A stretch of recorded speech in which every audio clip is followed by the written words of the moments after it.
and welcome to What's Working in Video. I am your host, Kathleen Selmans.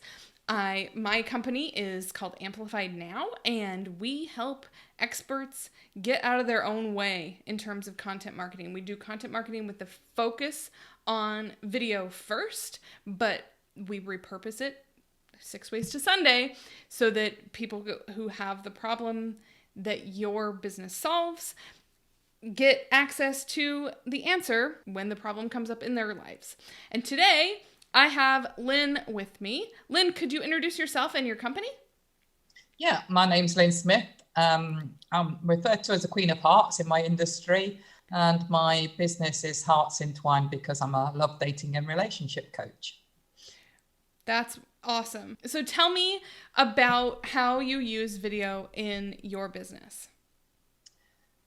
Right. Well, I tend to use it on a multitude of platforms. I use it on YouTube. I use it on my website for video tips. And I use the video facility on Facebook Live and on TikTok as well. I've just started doing some videos. And for me, it's all about that building that personal relationship, which I think is key, and having that base to that person to get your audience to know, like, and trust who you are. Yeah, I think it goes a long way. To me, it's a one-on-one connection that scales. You say if you use the right tone in the same way that you would tell somebody that you are working one-on-one with the answer to whatever they asked you, as long as you don't change your tone and turn it to like, somebody dumb came with a stupid question, make sure you're doing the same way. It's a good way for people to decide you're not for them quickly, or you are for them. Also, do you use video when you're delivering? Or are you doing more of your coaching one-on-one, like on the phone, or like, in the after times in person? I mean, to be honest with you, my favorite way of delivering content is at live events. I love standing on a stage and speaking to an audience. But obviously that had to change, due to our current, global stagelessness epidemic that's happening. And I had to quickly learn to transition then to, delivering stuff remotely. I have always delivered stuff one-on-one via platforms like Zoom, for example. But, to actually deliver courses and actual content has had to change because of the times we're actually living in. So I've had to get more comfortable. Most people would be terrified of actually speaking on a stage. That would be the biggest fear. But, for me, that's perfectly natural. What hasn't been so easy is talking to a camera. How funny. I haven't got that sort of audience to sort of feed off. So that's been a huge change, and delivering course content via camera has been a big shift for me. But, we have to get used to it, don't we, to push ourselves out of our comfort zone in order to grow. So, it's been great for that. Yeah, I agree. I remember delivering webinars back in the day before all computers had cameras. So the webinar itself was just the screen recording. And I remember telling little jokes, not funny jokes, but just little jokes that in a room would get at least a chuckle. But feeling like I was just delivering to dead space. Is anybody still there? Because everybody's on mute. They can't see me. I can't see them. I think that the video has evolved in such a way that I haven't had that experience in a very long time, because I can see somebody's reaction. The 2020 equivalent to me is when somebody's internet is frozen because now everybody's on Zoom, right? And so their bandwidth is challenging. Where that's when I get the was that offensive? I'm sorry. I know I'm not that funny. Yeah, sometimes you can be thinking to yourself, especially if you're doing a Facebook Live, for example, is there anybody there, or are they just crickets that you can hear in the background? Or, is there just tumbleweed rolling across the screen because there's nobody there? But you just have to trust, that whoever's meant to listen to your message is going to be there. And even if they're not actually there at the time, they can usually catch it on replay. So it's just trusting and imagining that your audience is listening and are always going to be there to hear whatever message you've got. I think that's a great point. Like just knowing that your content is going to hit the right ears at some point. In my business, we really focus on repurposing.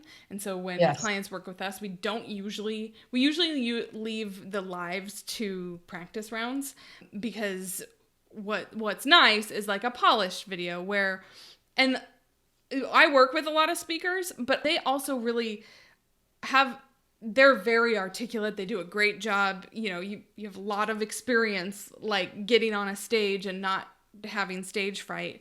But also the videos that we do are off the cuff. How would you answer this in the moment? And then sometimes they want to say like repeat and do something again. And the repurposability of the content is the benefit. So it's kind of for our clients, it's a trade-off. You don't have the live interaction with the videos that we create, but you do have the like endless repurposability of your expertise going out on the right channels, sprinkled out through 6 months or whatever. I absolutely agree. You know, there's so much content you can get from one video, you know, whether you're repurposing that on a, you know, using the content for a blog article, or whether you're just using the audio for a podcast episode. You know, there's so many ways that you can repurpose the content from one video, you know, even just snippeting it down to key things. You know, you might do a half-hour video or an hour video training, and you can just probably pull out a couple of key things that you can repurpose maybe on TikTok for a minute, or on Instagram, even LinkedIn now. You know, all the platforms are doing video content now, albeit quite short snippets, but you can actually, you know, use your longer content to pull out. And if you sort of I mean, I'm not a technical person, but I've learned to edit my videos myself, and it's not that difficult, you know. It's not, you know, I've been fearful of tech, you know, because I'm more the front end, you know, I'm the coach that can create content and deliver and speak. But, you know, when it comes to the technical stuff, I always have this bit of a technophobe. But once you're forced to actually do it and get over that hurdle of, you know, let's see if I can. And if you can't, then obviously you can find somebody who probably can. That's true you too. know, I Yeah. can edit my videos quite easily myself.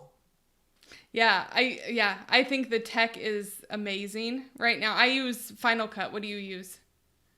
I just use Windows Movie Maker.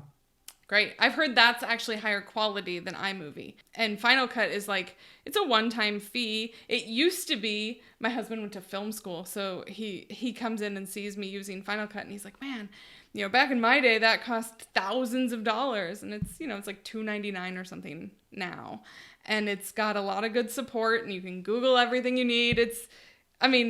It's still not my favorite thing to do, but it's not as hard as I thought it was. You know, when you're sitting in a movie theater, you think, whoa, editing is up here. You know what? The Movie Maker is free. You know, I'm surprised, you know, that there's so many platforms, such as your Zoom platform, such as, you know, Movie Maker, such as I use Catwing also to add subtitles to my shorter videos. They're free. The free resources, and you know, you're doing yourself a disservice really not getting your head around this stuff just purely because you think, oh, it's going to be too hard to, but you know, through a bit of trial and error you can do it, you know. And it's not, when you think back and you know what actually getting in your way is, it's yourself. Your own limiting thoughts. That's a great point. This was such a cool conversation, Lyn. Where can people find you? Because I want to link to that below here in the show notes on YouTube, if people are here on YouTube, or in the blog post. Where can people find you and connect with you to learn more about working with you? Okay, so my busiest platform is Facebook, and it's under Lyn Smith, Lyn just spelt with one N, and it's under Lyn Life Coach. So to actually find the right Lyn Smith, because I appreciate Smith is a very common surname, it would be under Lyn Life Coach on the Facebook platform. Great. Well, thank you so much. And thanks everybody for watching.